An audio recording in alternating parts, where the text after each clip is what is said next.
दोस्तों नमस्कार, स्वागत है एक बार फिर से देश और दुनिया की तमाम बड़ी खबरों में। यदि आपने अभी तक चैनल को सब्सक्राइब नहीं किया है तो कृपया चैनल को लाल बटन दबाकर सब्सक्राइब करें और घंटी बटन भी दबा दें। ये पहली बड़ी खबर है। सुप्रीम कोर्ट ने धारा 370 पर सुना दिया फैसला। कहा धारा 370 हटाने का फैसला एकदम सही है। दरअसल जम्मू कश्मीर में अनुच्छेद 370 को नष्ट किए जाने के खिलाफ सुप्रीम कोर्ट में कई याचिकाएं दायर की गई थी। इन याचिकाओं पर आज सुप्रीम कोर्ट ने अपना फैसला सुना दिया। सुप्रीम कोर्ट ने जम्मू कश्मीर को विशेष दर्जा देने वाले संविधान के अनुच्छेद 370 को रद्द किए जाने को एकदम सही ठहराया है। प्रधान न्यायाधीश डीवाई चंद्रचूड़ ने केंद्र सरकार के फैसले को चुनौती देने वाली याचिकाओं को खारिज करते हुए कहा कि अनुच्छेद 370 एक अस्थायी प्रावधान था और राष्ट्रपति के पास इसे हटाने का पूरा अधिकार है। सीजेआई चंद्रचूड़ ने इसके साथ ही कहा कि भारत में विलय के समय जम्मू कश्मीर ने अपनी संप्रभुता खो दी और अब वो भारत का अभिन्न अंग है। आपको बता दें कि फिलहाल धारा 370 हटाए जाने के फैसले को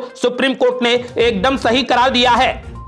अगली बड़ी खबर, सुप्रीम कोर्ट के फैसले पर जम्मू कश्मीर में जश्न। पीएम मोदी और गृह मंत्री अमित शाह ने सुप्रीम कोर्ट के फैसले का किया स्वागत। दरअसल आर्टिकल 370 को हटाए जाने के फैसले के खिलाफ याचिकाओं पर सुप्रीम कोर्ट की संविधान पीठ के फैसले का पीएम मोदी ने स्वागत किया है। पीएम मोदी ने कहा कि आज का फैसला आशा की किरण है। यह फैसला हमारे सामूहिक संकल्प का प्रमाण है। सुप्रीम कोर्ट का फैसला ऐतिहासिक है। आज का फैसला भविष्य का वादा है। पीएम मोदी ने कहा कि यह फैसला एक मजबूत भारत का विश्वास है। तो वहीं केंद्रीय गृह मंत्री अमित शाह ने कहा कि मैं आर्टिकल 370 को खत्म करने के फैसले को बरकरार रखने वाले भारत के माननीय सर्वोच्च न्यायालय के फैसले का स्वागत करता हूं। अमित शाह ने कहा कि 5 अगस्त 2019 को पीएम नरेंद्र मोदी जी ने आर्टिकल 370 को निरस्त करने का दूरदर्शी निर्णय लिया। तब से जम्मू कश्मीर में शांति और सामान्य स्थिति लौट आई है। उन्होंने कहा कि कभी हिंसा से जूझ रही घाटी में विकास और विकास ने मानव जीवन में नए अर्थ लाए हैं। उन्होंने कहा कि पर्यटन और कृषि क्षेत्रों में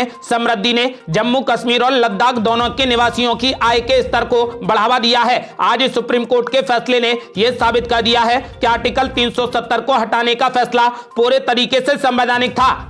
अगली बड़ी खबर, धारा 370 पर सुप्रीम कोर्ट के फैसले के बाद असदुद्दीन ओवैसी ने मोदी सरकार पर बोला जबरदस्त हमला। बोले अब मोदी सरकार को चेन्नई और कोलकाता को केंद्र शासित प्रदेश बनाने से कोई नहीं रोक सकता। दरअसल एआईएमआईएम के चीफ असदुद्दीन ओवैसी ने कहा कि 2019 में चीफ जस्टिस ने एक सेमिनार में कहा था कि सार्वजनिक विचार विमर्श हमेशा उन लोगों के लिए खतरा रहेगा जिन्होंने इसकी अनुपस्थिति में सत्ता हासिल की है। उन्होंने कहा कि सवाल यह है कि क्या आप पूरे राज्य में कर्फ्यू लगाकर किसी राज्य की विशेष स्थिति को रद्द कर सकते हैं और वो भी निर्वाचित विधानसभा के बिना। आपको बता दें कि असदुद्दीन ओवैसी ने कहा कि मैंने इससे पहले भी कहा है और मैं इसे एक बार फिर से कहूंगा कि एक बार इसे रद्द कर दिया गया तो केंद्र सरकार को चेन्नई, कोलकाता, हैदराबाद या फिर मुंबई को केंद्र शासित प्रदेश बनाने से अब कोई नहीं रोक सकता।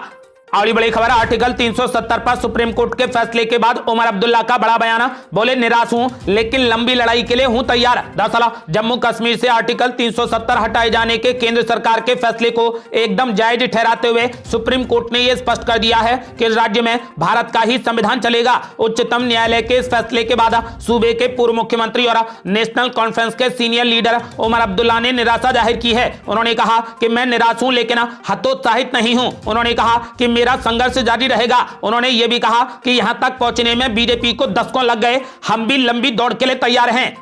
अगली बड़ी खबर, 370 पर सुनवाई के दौरान सुप्रीम कोर्ट ने चुनाव आयोग को दे दिया सख्त आदेश। कहा जम्मू कश्मीर में 30 सितंबर तक करवाए जाएं विधानसभा के चुनाव। दरअसल जम्मू कश्मीर से अनुच्छेद 370 निरस्त किए जाने के खिलाफ सुप्रीम कोर्ट ने सोमवार को सुनवाई की। सुनवाई के दौरान अदालत ने कहा कि अनुच्छेद 370 को हटाना संवैधानिक रूप से वैध था। हालांकि सुप्रीम कोर्ट ने सबसे अहम टिप्पणी तब की जब अदालत ने कहा कि जम्मू कश्मीर में 30 सितंबर 2024 तक विधानसभा के चुनाव करवाए जाने चाहिए। कोर्ट ने जम्मू कश्मीर को राज्य का दर्जा वापस देने का भी निर्देश दिया है। अनुच्छेद 370 पर सुनवाई के दौरान chief justice of India D Y Chandrachud ने सॉलिसिटर जनरल को बताया कि जम्मू कश्मीर को राज्य का दर्जा वापस दिया जाएगा। हालांकि लद्दाख केंद्र शासित प्रदेश बना रहेगा। अदालत ने कहा कि हम निर्देश देते हैं कि चुनाव आयोग नए परिसीमन के आधार पर जम्मू कश्मीर में विधानसभा चुनाव करवाए। 30 सितंबर 2024 तक विधानसभा के चुनाव करवाए जाएं। राज्य का दर्जा भी जितना जल्द संभव हो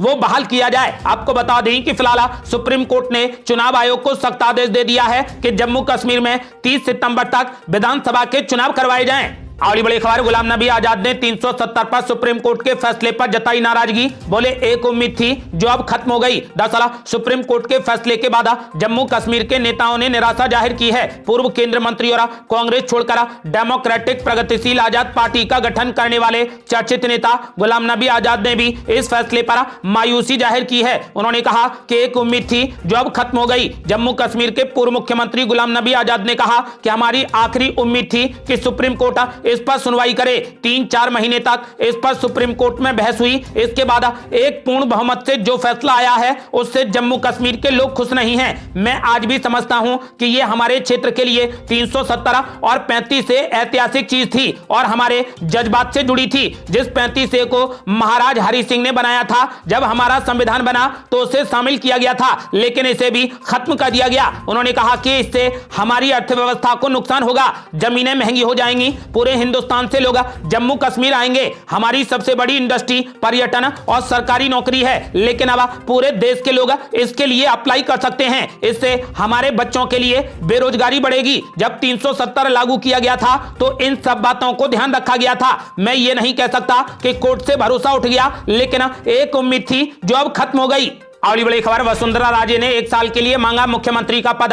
जेपी नड्डा ने फोन पर दे डाली बड़ी सलाह, कहा विधायकों से ना करें मुलाकात। दरअसल राजस्थान में मुख्यमंत्री पद के लिए बीजेपी के अंदर मचा सियासी घमासान जारी है। यहां बीजेपी की मुश्किलें कम होती नजर नहीं आ रही। 3 दिन दिल्ली में पार्टी के आला अधिकारियों से मुलाकात के बाद भी पूर्व मुख्यमंत्री वसुंधरा राजे के बगावती तेवर कम होते नहीं दिख रहे। इन तेवरों ने पार्टी आलाकमान की चिंताएं बढ़ा दी हैं। सूत्रों के अनुसार अब इस मामले में खुद पार्टी के राष्ट्रीय अध्यक्ष जेपी नड्डा को दखल देना पड़ा है। सूत्रों की माने तो बीजेपी के राष्ट्रीय अध्यक्ष जेपी नड्डा ने वसुंधरा राजे को फोन किया है। इस दौरान उन्होंने राजे को बड़ी सलाह दी कि वो विधायकों के साथ में अलग अलग बैठकें ना करें और मुख्यमंत्री के लिए नाम तय करने का फैसला पार्टी के शीर्ष नेतृत्व पर छोड़ दें। वहीं सूत्रों का दावा है कि बातचीत के दौरान वसुंधरा राजे ने जेपी नड्डा से अनुरोध किया है कि उन्हें 1 साल के लिए मुख्यमंत्री बना दिया जाए। 1 साल बाद वो खुद ही मुख्यमंत्री का पद छोड़ देंगी। इसके बाद नेतृत्व ने उनसे कहा कि आप विधानसभा स्पीकर बन जाएं। सूत्रों का कहना है कि इस पर वसुंधरा राजे ने साफ इनकार कर दिया और कहा कि वो स्पीकर नहीं बनना चाहती। बता दें कि नतीजे आने के बाद से ही वसुंधरा राजे से